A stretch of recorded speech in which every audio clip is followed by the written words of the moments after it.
Regardez-moi ça, 9,2 mm en mode plié. Si je le déplie, on passe sur une épaisseur extrêmement fine de 4,35 mm. C'est hallucinant, difficile de faire beaucoup plus fin par la suite. Le tout pesant seulement 226 grammes sur la balance. Pour un smartphone pliant, c'est juste énorme. Alors si je reviens un petit peu en arrière les amis, le Honor Magic V2 qui était sorti chez nous il y a quelques mois se targuait d'être le smartphone pliable le plus fin du monde, plus fin même que le nouveau Galaxy Z Fold 6 sorti récemment. Eh bien ce nouveau Honor Magic V3 va encore plus loin et comme on va le voir, ce ne sont pas les seules nouveautés. On le sait, l'épaisseur des smartphones pliants, c'est l'un des aspects sur lequel les constructeurs taffent énormément et chez Honor c'est même un gros point de différenciation. Alors si je vous mets côte à côte le Magic V3 en position fermée juste ici, le Galaxy S24 Ultra à côté et l'iPhone 15 Pro Max, on le voit sur le côté épaisseur, on est sur des épaisseurs extrêmement similaires, c'est hallucinant.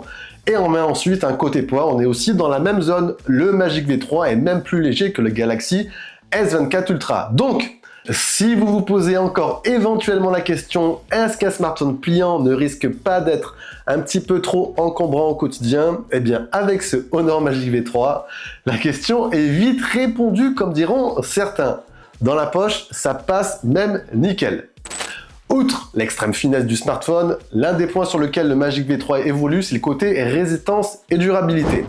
La charnière a été renforcée par rapport au Magic V2. Honor nous promet de résister jusqu'à 500 000 ouvertures-fermetures, c'est énorme sur du long terme. C'est aussi le premier de la série à être certifié IPX8, donc étanche. Et perso, moi, ce qui m'a le plus bluffé, c'est une fois le smartphone ouvert, la pliure, elle est quasi imperceptible à l'œil. Alors oui, en pivotant un petit peu à gauche, à droite, on l'apercevra très légèrement, mais encore une fois, comme ça direct, elle est quasi invisible, on ne la voit presque pas. Et au toucher, on ne ressent quasiment aussi pas la pliure. Voilà. Au quotidien, pas de gênance du tout. Donc, très bon point sur cette partie. Alors, ce Magic V3 est légèrement plus fin que son prédécesseur, comme on l'a vu. Prédécesseur qui était déjà hyper fin. Eh bien, vous savez quoi? En affinant son smartphone, Honor a réussi la prouesse d'augmenter la capacité de la batterie en passant de 5000 à 5150 mAh cette année. Capacité qui était déjà énorme pour ce type de smartphone et ça, c'est pas mal du tout. Le Magic V2 était déjà l'un des meilleurs en termes d'endurance, et bien ce Magic V3 fait encore un petit peu mieux. Avec mes tests perso, smartphone chargé à 100%, luminosité calée à 30-40% sur 1 heure de streaming vidéo, navigation. Avec l'écran externe, j'ai perdu 12% de la batterie, c'est pas mal. Puis dans les mêmes conditions, avec l'écran interne, j'ai perdu moins, seulement 10% de la batterie, ce qui est excellent pour un écran qui est plus grand et qui est normalement plus énergivore. Pour le second test, en mode jeu vidéo, avec les mêmes prérequis, smartphone chargé à 100%, luminosité calée à 30-40%, sur 1 heure de session, j'ai perdu seulement 13% de la batterie en jouant sur l'écran externe. Par contre, sur 1 heure de jeu, avec le grand écran interne, on constate l'inverse, avec une plus grande différence, j'ai perdu 22% de la batterie. Bref, ce que vous devez retenir, enfin moi ce que je retiendrai, c'est qu'en usage mixte, navigation, streaming vidéo, un peu de jeu, le smartphone se situe dans une bonne moyenne en termes d'endurance. Et sur mes 3 semaines d'utilisation, je suis passé par la case recharge à peu près tous les 1 jour et demi, donc ce qui est excellent pour ce type de smartphone. Perso, j'utilisais principalement l'écran externe à 70-80% du temps, puis le reste, ça se passait sur le grand écran pour quelques sessions vidéo ou pour jouer. Concernant la vitesse de charge, on reste sur une compatibilité 66 watts filaire. Comptez ici 1h10, 1h20 pour une recharge complète. Par contre, pas de chargeur fourni. Aïe, c'est dommage. Petite nouveauté qui est sympa, il est compatible recharge sans fil 50 watts et recharge inversée. Bon point. Plus fin, plus léger, plus endurant, plus résistant, et le reste alors.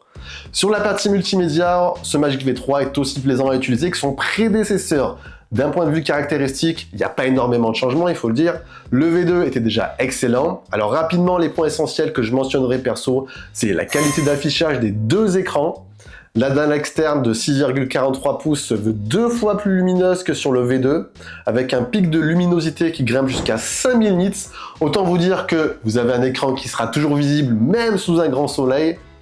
On conserve sinon sur le plan technique toujours 2 tales de type LTPO AMOLED avec du 100 Hz adaptatif. Donc ça c'est énorme.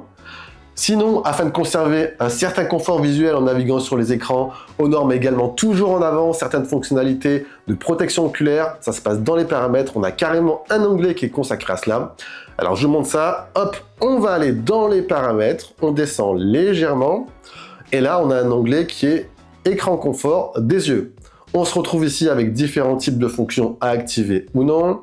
Alors, à l'intérieur, on a l'affichage nocturne circadien qui va ajuster automatiquement la température des couleurs de l'écran.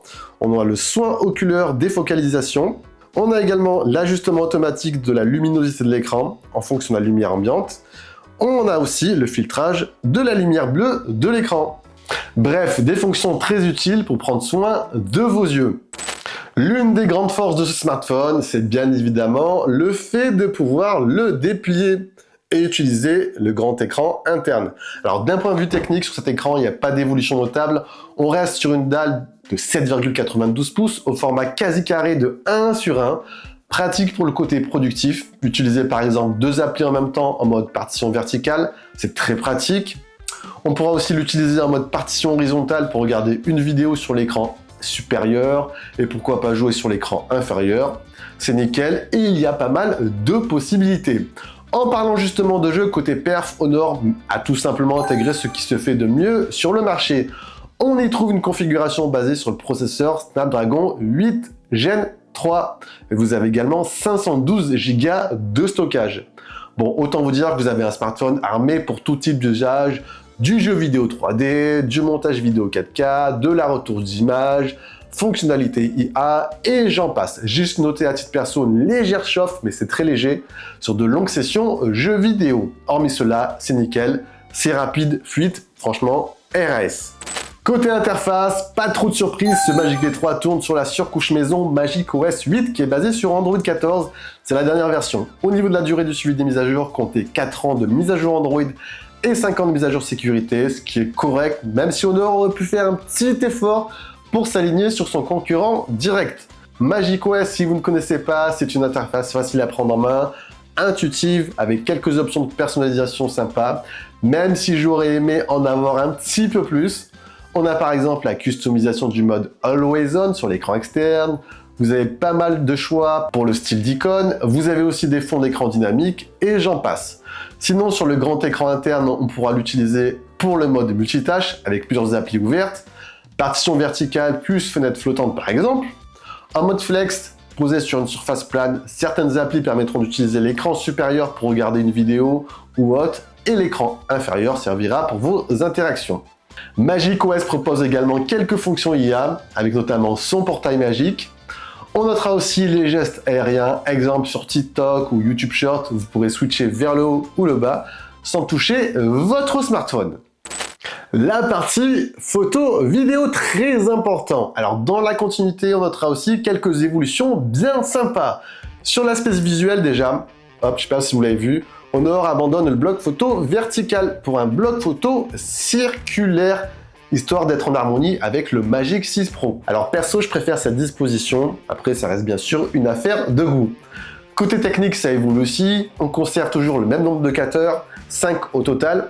On a le capteur principal de 50 mégapixels stabilisé qui se veut plus lumineux, avec une ouverture de f1.6. On passe sur une définition de 40 mégapixels pour le capteur ultra grand angle. Le téléobjectif lui passe d'un zoom optique x 2,5 à 3,5 et se veut plus défini, 50 mégapixels. Ça c'est cool, ça ajoute un peu plus de polyvalence sur le terrain. Et pour terminer, on aura 2 capteurs de 20 mégapixels pour les capteurs selfie. Comme d'habitude, je vous ai pris une série de photos pour étayer tout cela. Je vais commencer par le rendu du capteur principal. Honnêtement, sur lui, rien à redire, c'est très efficace. Le piqué, les détails, la dynamique d'une image, c'est du très proche. Alors certains lui reprocheront peut-être un manque de contraste, un manque de peps au niveau colorimétrie. Ici au Nord, cela joue un peu plus naturel avec des clichés qui se rapprochent au plus de la réalité. L'ultra grand angle, lui, est bon, mais un ton en dessous du capteur principal au niveau du détail. Globalement, c'est correct, avec une bonne gestion de la distorsion et une colorimétrie quasi similaire au grand angle. Perso, ce que j'ai bien apprécié, c'est le zoom optique x 3,5. Passer d'un 2,5 à 3,5 cette année, ça donne encore une fois plus de polyvalence sur le terrain. Et ça, c'est énorme. La qualité, elle est au rendez-vous et il est parfait aussi pour réaliser de jolis portraits en mettant bien en avant vos sujets. On pourra conserver un bon niveau de piqué en poussant sur du x10 voire sur du x20 numérique. Après, ça devient bien évidemment plus brouillon. Petit truc sympa, on pourra pousser pour le fun jusqu'à x100 numérique. Encore une fois, c'est pour le fun car c'est très moyen en termes de rendu. Ce qui est cool aussi, c'est qu'on pourra utiliser les principaux capteurs pour se prendre en selfie avec un retour sur l'écran extérieur, idéal pour avoir la meilleure qualité possible. Pour les photos nocturnes, c'est pas mal, je vous conseille d'utiliser en priorité le capteur principal. Ce dernier arrive à délivrer des clichés bien détaillés avec une bonne gestion des couleurs qui reste très naturelle.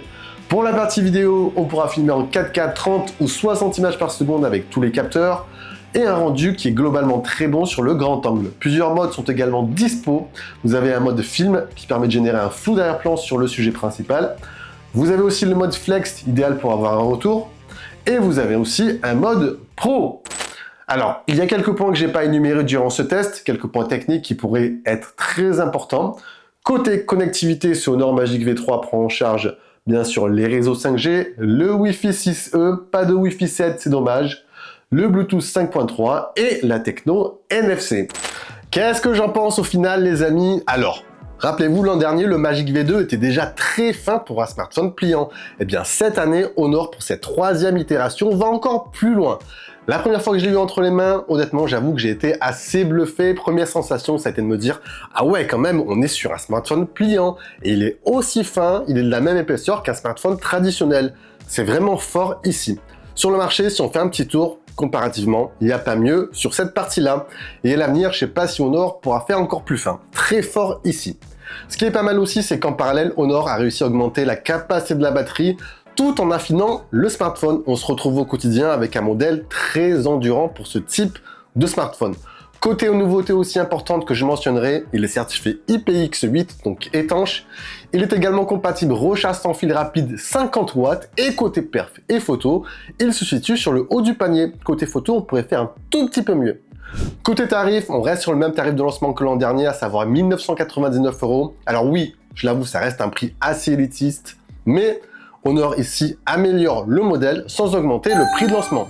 Je vous conseille au passage d'aller voir sur le site d'Honor, la marque propose des réductions très intéressantes pour le prix de lancement du smartphone, histoire de le payer moins cher. Je vous ai mis bien sûr tous les liens en bas dans la description. Et voilà les amis, on a fait un petit tour de ce modèle Honor Magic V3. Si vous avez des questions, comme d'habitude, ça se passe en bas. Et sur ce, je vous dis à la prochaine. Prenez soin de vous. Allez, ciao, ciao!